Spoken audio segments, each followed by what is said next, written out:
আচ্ছা, তার মানে আমরা বিসির ইকুয়েশন পাইলাম, তাই তো? আমরা বিসির ইকুয়েশন পাইলাম, তাহলে বিসি আর এডি তো প্যারালাল, তাই না? তাহলে আমরা এডি ইকুয়েশন কি হবে বলো তো? এডি ইকুয়েশন হবে 3x - 5y + k = 0, তাই না? এবং এটা এ দিয়ে পাস করে, রাইট? জি। বুঝছো তো? এ হচ্ছে -2,4। তাহলে এ দিয়ে যদি পাস করে তাহলে -2,4 এখানে বসায় দাও। আচ্ছা, এইটা না করলেও হবে, শোনো, তোমার তো আর এডির ইকুয়েশন চাই নাই, তোমার কাছে আছে ডি পয়েন্টটা।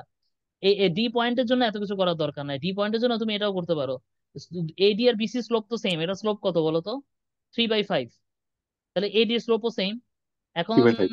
এডি এর স্লোপও যদি সেম হয়, আচ্ছা একটা ঝামেলা আছে।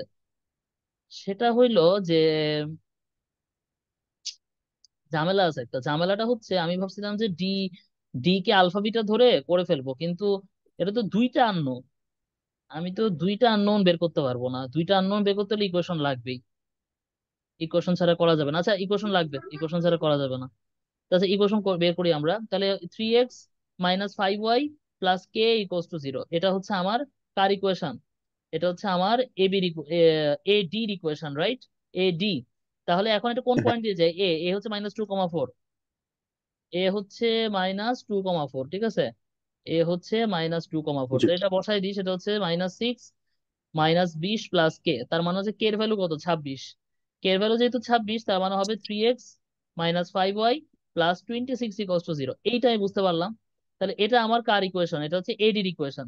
তো এখন আমি দুইটা কাজ, তো এটা এডির ইকুয়েশন, তাহলে এটা ডি দিয়ে স্যাটিসফাই করবে। এখন ডি যদি আলফা বিটা ধরি, তাই এটাও স্যাটিসফাই হবে যে 3α - 5β = -26। এটা একটা ইকুয়েশন হবে।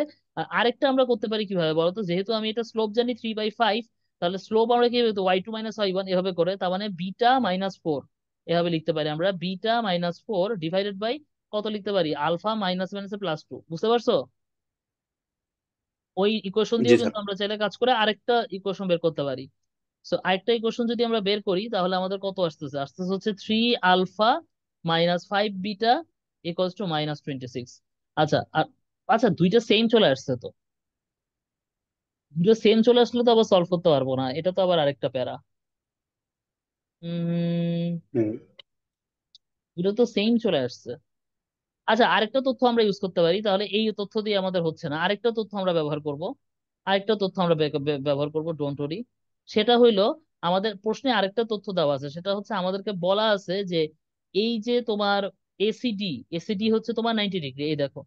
এসিডি হচ্ছে 90 ডিগ্রি, এসিডি যেহেতু 90 ডিগ্রি, তার মানে দেখো তোমার সিডির যে স্লোপ, সিডির যে স্লোপ সেটা কিন্তু এসি স্লোপের সাথে 90 ডিগ্রি। তার মানে এখানে তোমার, আমি যদি বলি এখানে এসি স্লোপ কত বলো তো? এসি স্লোপটা বের করতে হবে। এসি স্লোপটা কত বলো তো? এসি স্লোপ হচ্ছে 2 - 4, আর এখানে কত? 6 মাইনাস মাইনাসে +2। 2 - তার মানে এখানে হবে, উপরে হবে -2 আর নিচে হবে 8, মানে -1/4। এটা আসতেছে কার স্লোপ? এটা আসতেছে এসি এর স্লোপ, রাইট? তাহলে এডি এর তাহলে তোমার সিডি এর স্লোপ কত হবে? 4 হবে। সিডি এর স্লোপ 4 যদি হবে। 4 হয়, সেটা এই কোশ্চেনে অ্যাপ্লাই করে করা যাবে না? আলফা বিটা আর 6 দিয়ে করা যাবে হ্যাঁ। কিন্তু। আলফা বিটা আর 6,2 এদের জয়নিং লাইনের পয়েন্ট স্লোপ কত? 4। তার মানে তুমি বলতে পারো β - 2 ডিভাইডেড বাই α - 6। তাহলে এখান থেকে আরেকটা ইকুয়েশন দাঁড় করাইতে পারবো আমরা। বুঝতে পারছো? বুঝলাম স্যার। এখন কিন্তু তাহলে আমরা আরেকটা ইকুয়েশন পেয়ে গেছি। আরেকটা ইকুয়েশন যদি পেয়ে যাই, তাহলে এই ইকুয়েশন আর আগে যে ইকুয়েশন পাইছিলাম কি, 3α - 5β = -26, 3α - 5β = -26, এই দুইটা ইকুয়েশন কিন্তু আমরা চাইলে সলভ করতে পারবো, এবং সলভ করে আমরা আলফা বিটা বের করতে পারবো। এটা তুমি বাসায় করবা, সলভ করে আলফা বিটার ভ্যালুটা তুমি বের করবা। বুঝতে পারছো? এটা ক্যালকুলেটর বা হাতে যে ক্যালকুলেশন করে তুমি পারবা। তো এটা করে তুমি টি পাবা। বুঝতে পারছো? আচ্ছা, কোশ্চেনটা বেশ ক্রিয়েটিভ, ভালো ছিল প্রশ্নটা। আর পরেরটা বলছে যে, তোমার পরের কোশ্চেনটা বলছে যে তুমি সিনারিও 2 থেকে পি আর কিউ এর মান বের করো। সিনারিও 2 কি কি বলা আছে? A B, the equation of perpendicular bisector of A B is y. মানে এ আর বি দেওয়া আছে, আর এ বি এর পারপেন্ডিকুলার বাইসেক্টর দেওয়া আছে এইটা। সেখান থেকে তোমাকে পি কিউ বের করতে হবে। আমার কথা বুঝতে পারছো? তার মানে এই প্রশ্নটা বলতেছে যে এটা হচ্ছে হ্যাঁ এ, স্যার, একটু বুঝি। এটা হচ্ছে বি। এ কত বলো তো? এ কত দেওয়া আছে প্রশ্নে? এ দেওয়া আছে হচ্ছে তোমার হ্যাঁ। -2,4। আর বি কত বলো তো? বি হচ্ছে পি কিউ। বি হচ্ছে পি কিউ। বিকিউ। তাহলে এদের যে পারপেন্ডিকুলার বাইসেক্টর, এদের যেই পারপেন্ডিকুলার বাইসেক্টর, ধরো এটা হচ্ছে এদের পারপেন্ডিকুলার বাইসেক্টর, ঠিক আছে, যদিও আমার আঁকাটা পারফেক্ট হয় নাই, কজ তোমার মানে এটা বেঁকা হয়ে গেছে, মানে আমি এভাবে আঁকলাম। তাহলে এটা হচ্ছে পারপেন্ডিকুলার বাইসেক্টর। পারপেন্ডিকুলার বাইসেক্টর মানে হচ্ছে একদম ইকুয়াল ভাগে ভাগ করছে, একদম ইকুয়াল ভাগে ভাগ করছে। এই পারপেন্ডিকুলার বাইসেক্টর ইকুয়েশন কিন্তু তোমাকে দিয়ে দিচ্ছে কত, y equal to minus two x plus four, বা বলতে পারো two x plus y equals to four. কথা বুঝতে পারছো? খেয়াল করে দেখো এটা আরো ইজি। কেন আরো হুম, ইজি বলি, কারণ এটা স্লোপ কত বলো তো, এর স্লোপ হচ্ছে মাইনাস টু। তাহলে এ বি এর স্লোপ কত, এ বি এর স্লোপ হচ্ছে হাফ। এ বি এর স্লোপ যদি জানো, তাহলে পি কিউ আর এই এ বি এ এ এ মানে এ বি সম্পর্ক থেকে তুমি ওই যে স্লোপের আগের মতো করে একটা ইকুয়েশন দাঁড় করাইতে পারো, পারো না? তো সেটা যদি আমি পারবো স্যার। করি তাহলে কত হবে, সেটা হবে হচ্ছে কিউ মাইনাস ফোর আর p minus minus plus two equals to half. এটা লেখা যায়। হ্যাঁ। তাহলে এখান থেকে যদি সলভ করো, তাহলে টু কিউ মাইনাস এইট আর পি প্লাস টু, তাহলে এখান থেকে সলভ করে কি পাওয়া যাবে, p minus two q equals to minus ten. এটা একটা ইকুয়েশন পাওয়া গেল, এটা একটা ইকুয়েশন পাওয়া গেল। আর এই এদের যে মিডল পয়েন্ট, এদের মিডল পয়েন্টটা কি বলতো, এদের মিডল পয়েন্ট হচ্ছে p minus two by two আর q plus four by two. বুঝা গেছে? এইটাকে তুমি জি এই স্যার। ইকুয়েশন দিয়ে স্যাটিসফাই করবা, যেহেতু এই লাইনের উপর অবস্থিত।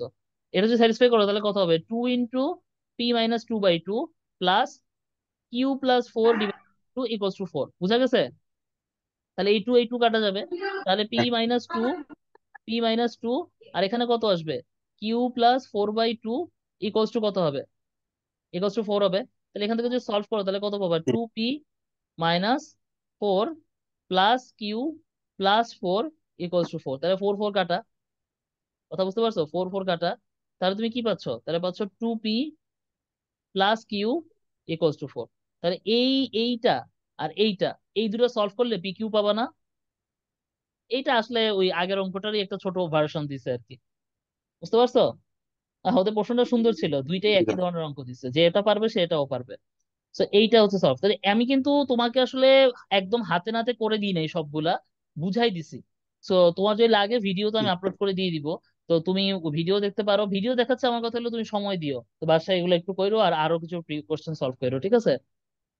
তো জি স্যার, সমস্যা নেই। আজকে আমার ধারণা এতটুকুই। নেক্সট আমি তোমাকে হচ্ছে যে বা আচ্ছা কালকে তুমি চাইলে পড়তে পারো, ঠিক আছে? কালকে আমি রাত্রে ফ্রি আছি, কালকে আমার রাত্রে তেমন কোনো ওকে, তাহলে কাজ নাই। আজকাল ক্লাস নিন।